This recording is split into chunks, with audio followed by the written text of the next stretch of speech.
Itong bigatot na ito ay patsuktsak pala ito sa mga kongresistang may mga Diyosawa na. Nakakabahala po itong sinasabi niya na pinamumunuan ni Mix Nograles pala itong People's Initiative o anomalya at iskandaluso na tinatawag nating Pirma Campaign, Signature Campaign. Kaya pala kung makabiga-biga dyan sa Kongreso na akala mo yung kipay niya, kinakalantari na mga masyonda bells at kapalit ay pera ng bayan. Maliban sa binibigay ni tambaluslos na mga... Ito ang nakakagulat. Naniniwala ang isang political analyst na si Ronald Llamas na nanganganib na umanong mapalitan sa pwesto si Vice President Sara Duterte bilang DepEd Secretary. Ayon pa nga sa nasabing political analyst, bilang partian niya ng gabinete, dapat anya ay nandoon pa rin ang iyong political loyalty na tila nawawala na umano ngayon kay VP Sara Duterte. Itinuro ding dahilan nitong si Ronald Llamas ang kalidad umano ng ating edukasyon ngayon na ayon dito ay sobrang baba kumpara sa ibang mga bansa. Kung kayo ang tatanungin ko mga kababayan, naniniwala ba kayo na malapit nang mapalitan si Vice President Sara Duterte bilang DepEd Secretary? Mag-comment lamang kayo sa ibaba ng video ito. Samantala sa iba pang balita, tila isiniwalat naman ng kilala at controversial na vlogger na si Maharlika ang umano'y tinatagong baho nitong si PBA Party List Representatives Mix Nograles. Ayon pa nga umano sa nakalap na impormasyon ni Maharlika ay tila nagpapakangkang anya ang nasabing kongresista sa mga may asawa na sa loob ng kongreso na ang kapalit ay pera umano ng taong bayan. Kaya rin pala umano malakas ang loob nitong kalabanin ang mga Duterte sa Davao ay suportado pala anya ito ni House Speaker Martin Romualdez o mas kilala sa tawag na Tambaloslos. Matatandaang naging maugo nga ang pangalan nitong si Mix Nograles dahil ito ang nanghikayat sa National Telecommunication Commission o ang NTC na tanggalan ng prangkisa ang SMNI. Naging viral din ito matapos ngang supalpali ni Davao Congressman Paulo Pulong Duterte. Matapos na ito din anya ang nanguna sa pangangalap ng pirma kapalit ng tig-100 na ang layunin ay amyendahan ang ating saligang batas sa utos umano ni Speaker Romualdez. Ngunit magpasa hanggang ngayon ay wala pa ring sagot si Nograles sa mga naging pasabog at mga akusasyon dito ni Maharlika. Kung kayo ang tatanungin ko mga kababayan, naniniwala ba kayo sa mga pasabog na ito ni Maharlika ukol kay Mix Nograles? Mag-comment lamang kayo sa ibaba ng video ito. At narito, panoorin pa natin ang buong video. So ngayon mga kababayan, bago natin i-tsuk-tsak chenis sa inyo, yung kanyang patsuktsak sa mga kongresista, gusto ko lang sabihin sa bigao na ito, sa alpot patotot, na babaeng ito, na akala mo laging kinakalay kayong kipay niya pag nagsasalita sa dyan sa Congress, mula ulo hanggang paa, pataritoke ng pagmumukha niya ay pera ng bayan. Alright? Excited na ba kayo sa patsuktsak? Tsuk-tsak ba siya palangga? Don Rolando. Ayan, si Don Rolando. Gising na gising. But bago ko i-chika boom boom sa inyo ang tsuk-tsak chenis ng bigatot na ito. So, ang siste ay actually nag-Christmas party sila dyan sa Congress. Lagi naman silang may Christmas party. Anyway, lagi naman silang may party dyan. So, Hiram, ayan, natawa siya sa bigatot. So, itong bigatot na ito ay patsuk-tsak pala ito sa mga kongresistang may mga Diyosawa na. So kaya pala kung makabiga-biga dyan sa Kongreso na akala mo yung kipay niya, kinakalantari na mga masyonda bells at kapalit ay pera ng bayan. Maliban sa binibigay ni tambaluslos na mga bayad sa kanila, sabi ko nga, nung kinontempt si Ka Eric ay may mga bonus milyones ang binigay sa kanila ni tambaluslos, again, pera ng bayan. So ang dami palang kinikita nitong si Migaon, di ba? Si Migs Gaon Nograles dahil maliban sa allowance, okay, or pabuya, not really pabuya, well, bonus is the right word. Bonus sa kanya ni Tambaluslos, not only her, but lahat ng kasabwat ni Tambaluslos para gipitin ang SMNI at sila ka Eric, si Dr. Lorraine. So alam niyo naman kung anong pinanggalingan yan. Ang punot dulo nito ay yung panggigipit kay Pangulong Duterte, kay Inday at lahat na dahil nga mukhang si Kuting ay kukunin na ng lupa. Diba? Recently, lilipad na naman sa Japan si Puting, but later na natin pag-usapan yan. Baka mawala tayo dito sa focus natin kay Migs Gaon Alpotera Bigato. Alright? So, mga kababayan, ang nakita niyo naman sa interview niya kay Karen Davila, and ayan, Karen Davila, buti naman maayos-ayos yung interview mo. 'Di ba? Hindi yung laging bias, but that's good, good interview na ipakita mo kung gaano ka Shonga Bells at itong si Migaon, right? So mga kababayan, siguro nahintan yung chukchak chenis niya. Alright? So ito palang giatay na ito na Migaon na ito ay itinitake home. Ayon sa ating puting ahas, 'di ba? Migs, magkano ilang milyon? Hindi ka pa ba nakontento sa iyong nakukuhang pera ng bayan? Ang binibigay sa iyo ni Tambaluslos, ang inyong mga kabayaran sa bawat pag-contempt ninyo sa mga gusto ninyong i-contempt at panggipit. Tapos, pachukchak chenis ka pa palang alpotera ka. 'Di ba? At mga kababayan, pera ninyo, pera nating lahat. So imagine nyo, kumikita na, sumisweldo na sa pera ng bayan, lumalamo na, nagpaparitoke pang buwaka ng ina, pati ilong niya, pera ng bayan.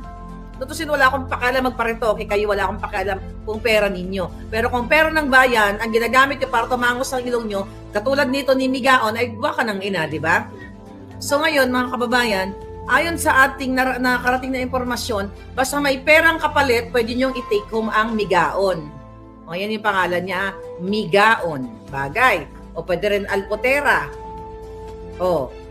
So sabi ni Liza Ter, nga siya kay Karen Davila. So ngayon na nga, punta muna tayo dito sa kay Karen Davila interview, I think that was 2 days ago, na gusto nilang nag-file siya ng House Resolution nga dito sa laban sa SMNI na minamadali niya or pinipressure nila ang National Telecommunication para i-suspende ang SMNI dahil daw sa kadahilanan na violate yung fake news and yung pinag-usapan doon sa hearing na kung saan hindi nila pinagsalita si Ka Eric, 'di ba? Binaboy nila yung in illegal detention nila, si Ka Eric at saka si Lorraine Badoy. Then also, kung hindi pa nag-aklas itong ating mga PMAers, ay hindi nila pinakawalan dahil natakot sila dahil kinasuhan na nga sila ng lawyer ni Ka Eric at ni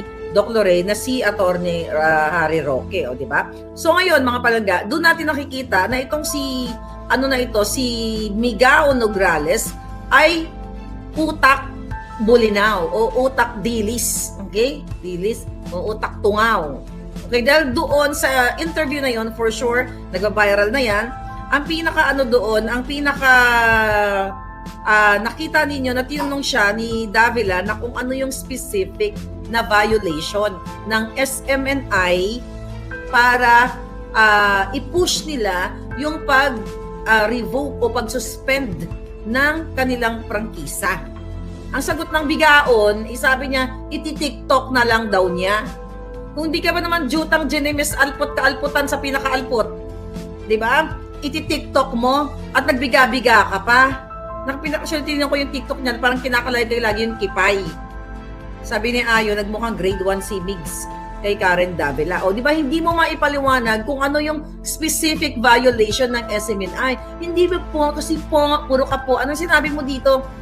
Sabi ni Davila, ito, sabi niya, based on the hearings, do you believe that SMNI has violated their franchise? O sabi ng Migaon, we have yet to see, and nakita naman natin that they have mukhang may violation. Nakita naman natin, mukhang may violation. Mukhang may.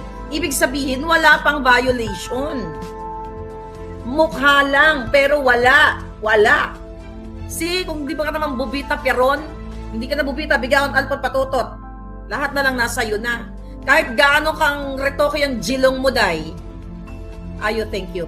Yung jilong mo na galing sa pera ng bayan, hindi mo mabadaan ang mga tao sa pakyut-kyut mong alpotera ka. Hindi pa pala mukha pa lang may violation lang. Sabi niya, yes, sabi niya pa, sabi ni Karen, in what way? Can you be specific? Yes, if you watch the previous hearing, I played down through a PowerPoint, Alphot, PowerPoint presentation, the violation on Section 4 on this misinformation at nakita naman po, Alpo. Oh, ganun-ganun kang ginayupa ka. Kung hindi ka pa yung nagnakaw dun sa pera ng bayan, hindi mo pa yung mapatukuran yung jilong mo. Alpotera, akala mo natutuwa kami sa'yo? Hindi, isuka mo yung pera ng bayan. Bakbakin ko yung ilong mo eh. Galing sa pera ng bayan yan. Oh, ang sabi ni Davila, go ahead and detail it. Sabi niya, idetalyado mo kung ano yung mga violation from the sections, in layman's term. O ano sabi ng Alpot? Sige po, parang iti-TikTok ko na lang po ito. Kung di ka naman Alpotera, kongresista ka bang giatay ka? Hindi ka naman binoto ng bayan? Visit ka? Ano ka lang dyan sa PBA? Representante kang Alpotera? I-TikTok ko na lang po. Ganyan ba mag-isip? Ha? Oy, migaon. Ganyan ba? Kung makaarte ka dyan, may binabasa ka lang, kasi po, Alpotera. Pati Biners na bigaon, bakbakin din, sabi ni Rafael Bautista. Ay, oo. O, ano sabi niya? I-TikTok ko na lang po, pero on the Section 4, on the deliberate information, there is already a violation on Section 4, chuchu-chuchu. Sa prangkisa po, which inamin naman po sa first hearing na hindi po validated ang sinabi ng one of the hosts sa kanyang sinabing live or during the first hearing, gaga ka? Anong hindi valid? Narinig ng buong mundo. Tinatanong ni Ka Eric, pinapaverify sa inyo mga buwaka ng ginimis ninyo, na totoo ba na 1.8 billion ang nilamon nyo in travel expenses imbis na i-travel, pero nilamon ninyong mga hinayupa kayo. Pinatukod mo sa ilong mo, pati pineers mo, sabi ni Palanga, o pati pang napkin mo, giatay ka, pera ng bayan. Wala kayo ipagmamayabang mga hinayupa kayo dahil bawat hiningan nyo, bawat baho ng hiningan nyo galing sa pera ng bayan. Bawat hikab, burp nyo. Di ba? O gaga ka, hindi mo maipaliwanag. Sige, hindi naman po, di ba? Kasi dun sa first hearing, nye. Di ba? Hindi pala mukha lang may violation. Palibasa, bayad na kayo ni Tambalustos, mga walang yawa kayo. Binayaran na yung mga bungangan nyo, pati kipay mo sinalugsugan na ng mga kongresista, itinake home ka na ayon sa ating puting ahas. O ano, patawag mo sa kongreso? Bayo sabihin mo, fake news ako? O ilang kongresistang tsumukchak chenis sa'yo, Day?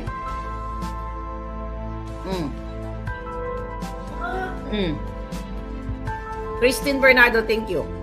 O sabi niya dito, iti-TikTok, ang nakakabwisit sa alpoterang ito, iti-TikTok niya yung violation. Kung di ka namang gaga, tagagagahan, kaalpot-alpotan sa lahat ng alpot.